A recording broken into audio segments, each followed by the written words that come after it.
This new feature in Photoshop will blow your mind. I mean, what if you can blend in anything in 1 minute?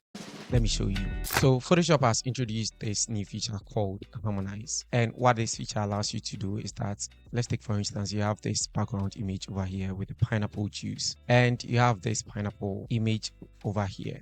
Okay, once you place this on, you can remove the background by clicking on the remove background over here. By the way, if you don't have this feature, also known as the contextual taskbar, you can go to window and take the contextual taskbar over here, and you can have it over here. So you go and you click on remove background, and your background will be removed for you in less than seconds.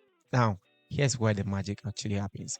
You'd realize that once this is removed, you can have harmonize over here. Okay, so what this basically does is that it is going to blend in this pineapple with the background and everything to make it seem like the same. So you click on harmonize, and it is going to take some time to generate a couple of variations for you that you can choose from. And look at this. Isn't this amazing? So you have 3 generated images that you can choose from. So this is the first one. But look at what it did over here. It just created the shadow. So this is the before and this is the after. Let me zoom out a bit. This is the before and this is the after. It's created this whole shadow over here, including the one on the glass. Can you see that? Let me zoom in a bit. You can see the reflection that it created on the glass. Let's see the other variation. So we have this one and you have the third one. I think the first one is better. And that is the new feature Harmonize tool. Super simple. But wait, if you don't have this feature yet, you can get it in your Adobe Creative Cloud. As of the time of recording this video, I was using the beta version. I think it has been rolled out to the original Adobe Photoshop file. So you can go to your Creative Cloud and then go to apps. If you don't see it in your Photoshop here, you see it says update available. So the 2.26.10. If you go to beta, you're going to see this one also here. So if you don't have it in your normal Adobe Photoshop, you can use the beta version for the meantime. This might depend on the location you are watching this from, but you just go ahead and install it and you should see this feature. You can try it out for 7 days for free. Link in the description if you want to try it out. Now let's go back to Photoshop. So here's the thing about harmonize. There are 3 ways you can actually harmonize your images or anything. The first one is if you select the image, you can use the contextual taskbar. Like I said, if you don't have it, I mean, if it's hiding, you can go to window and contextual taskbar, or you can just right click at any empty space on your canvas and then you click on show contextual taskbar. So once you have the contextual taskbar, you can click on harmonize, or you can go to layer and then you scan through quickly to find harmonize right over here.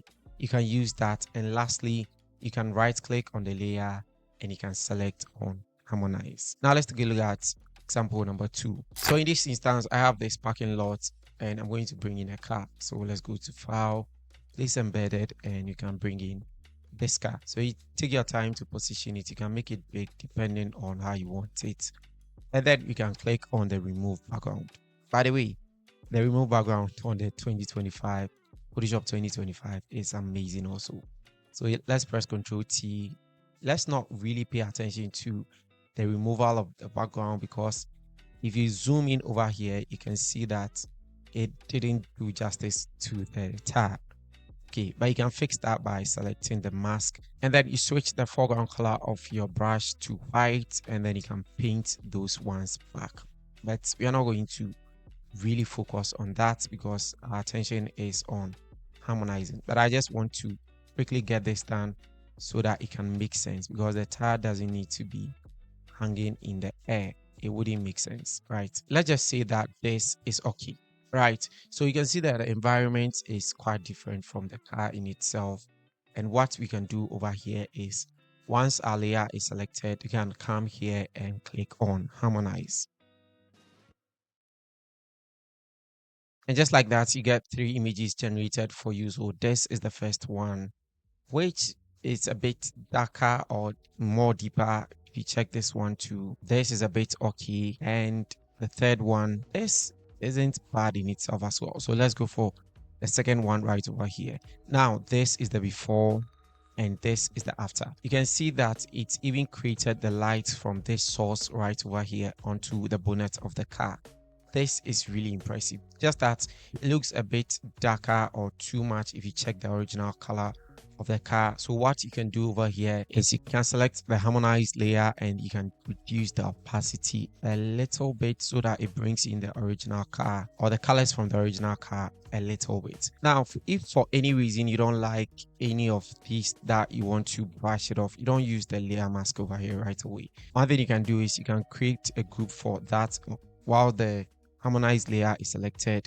So you create a group and then you can create a mask for the group. In this case, you're going to have its mask for the two layers over here instead of the harmonized layer. Okay, and in this case, if you want to brush off any part, it will just brush off and keep or bring in the original image, whereas you are still maintaining your harmonized image. So you can, for instance, if you don't want this part, you can just brush that off and then it leaves the other part of the harmonized not touched, but the real image is also intact. Another thing that you should also note is that if you don't like these variations or these ones that it give you, you can click on the generate over here to give you another set of variations, but you have to read this very carefully because each one that you generate deducts 1 credit per generation unless you have an option or a subscription that gives you unlimited. So you might have to pay attention to how many times you generate or you use this harmonized feature. Since this is the first edition or the first iteration,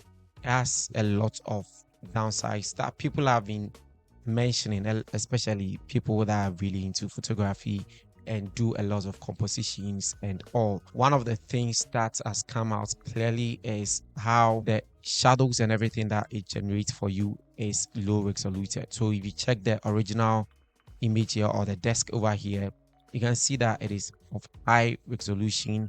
I got this picture from Pexels, by the way. So it is of very high resolution, but if you check the shadow that it created for you, the more you zoom in, the more you realize that it is blurred out. It is not that super high resolution. And that is a thing that you need to pay attention to. It's even more blurry when you are dealing with images of people and especially the edges around the people and in extreme lighting conditions. So in as much as this is a good feature that many people are excited about, you might want to actually know when to use it and not to use too much of it, as it might cause your design or your product, whatever you're doing, to look a bit not natural. Now, these are just real, like, different objects that you are putting together. Let's see if this really works for things like flyer. So this is a flyer that I created recently. This is the image. I didn't really do any much of composition on this image, but then I created a harmonize for this image. Let's see how it actually turned out. This is 100% of the harmonize, which doesn't really look good, though I think and I understand that it is trying to make use of the surroundings around it, which makes sense. But I think for this, it looks too much. So like I said, you can go and if you zoom in over here, let's turn this one off. You see that the image, the edge of the image looks way flat instead of creating like shadows and all. It just makes it so flat. So what you can do in this regard is you can turn on the harmonize, all right, but you're going to have to decrease the opacity a little bit so that it blends in and the actual image, the shadows on the actual image shows in a bit. This isn't really bad because it just looked at the environment, the backgrounds and everything and created a composition that fits. And if you reduce the background a little bit like this, I think it really makes sense. You can try another one over here. So this is the image with harmonize, okay, and this is the one that I did initially without harmonize. I think this one, it really worked it out well. If you zoom in clearly, you can see that it is not too much. It just used the composition, the colors, the background and everything, and it just created that nice composition. So this is the before, which looks brighter, by the way, especially looking at the backgrounds that I wanted to go for.